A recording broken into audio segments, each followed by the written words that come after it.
ما نشوفوا هذا الدول اللي فاتتنا باش فاتنا بالعلم والدين تاع الاسلام.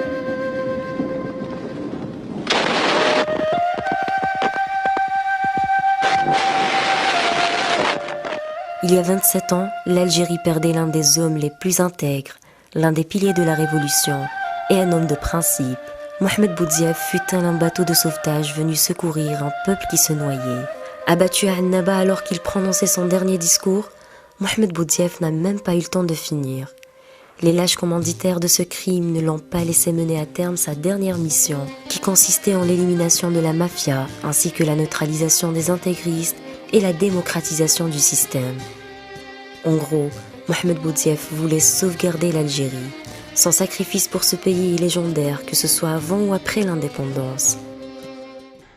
L'Algérie vit une situation très difficile et je crois que c'est cet élément qui m'a poussé à revenir. J'étais réticent, mais j'ai senti qu'il était de mon devoir de retourner dans ce pays pour essayer d'apporter ma contribution et aider à ce que ce pays s'en sorte et le plus rapidement possible de la crise qu'il vit. À cette époque, l'Algérie fut-elle un navire qui se noyait dans un bain de sang. Comme dit l'adage, loin des yeux, près du cœur. C'était le cas pour Mohamed Boudiaf. Malgré son éloignement, l'Algérie fut à jamais dans son cœur. Il n'a pas hésité à revenir en dépit du danger qui pesait sur sa personne. 28 ans après son exil au Maroc, l'ancien coordinateur national du déclenchement de la révolution du 1er novembre 1954 revient à Alger le 16 janvier 1992 en tant que président de l'État. Un retour qui ravit tout un peuple, mais qui contrarie ses adversaires politiques. Dès son premier discours, son but fut clair. Boudiaf voulait rassembler les Algériens.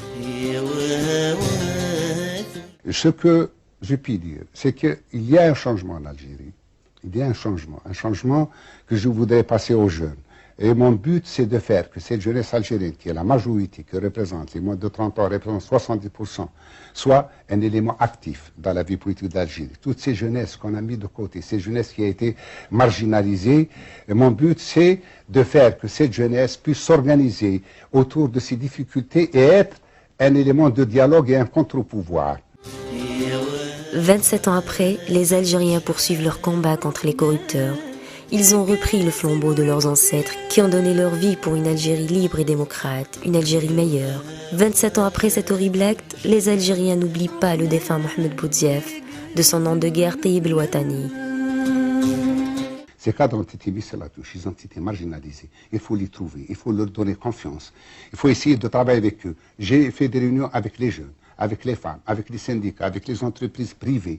Et je sens que dans ces gens-là, avec les universitaires, qu'il y a des bonnes volontés, à qui il faut faire rendre la confiance et l'espoir.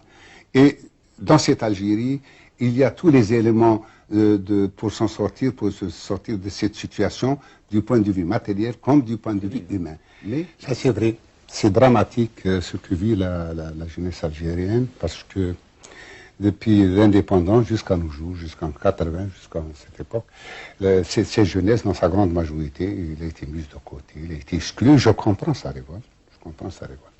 Ce que je voudrais dire à ces jeunes, que s'ils sont un avenir, c'est dans cette Algérie.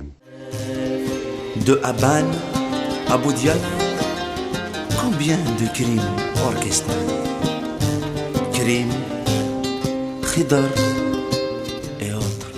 Nous sommes en 2019 et cet assassinat n'a toujours pas livré ses vérités. Des vérités que tout un peuple ainsi que les proches du défunt attendent depuis des années.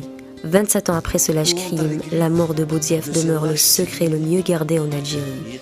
Adieu Boudiaf et paix à ton âme.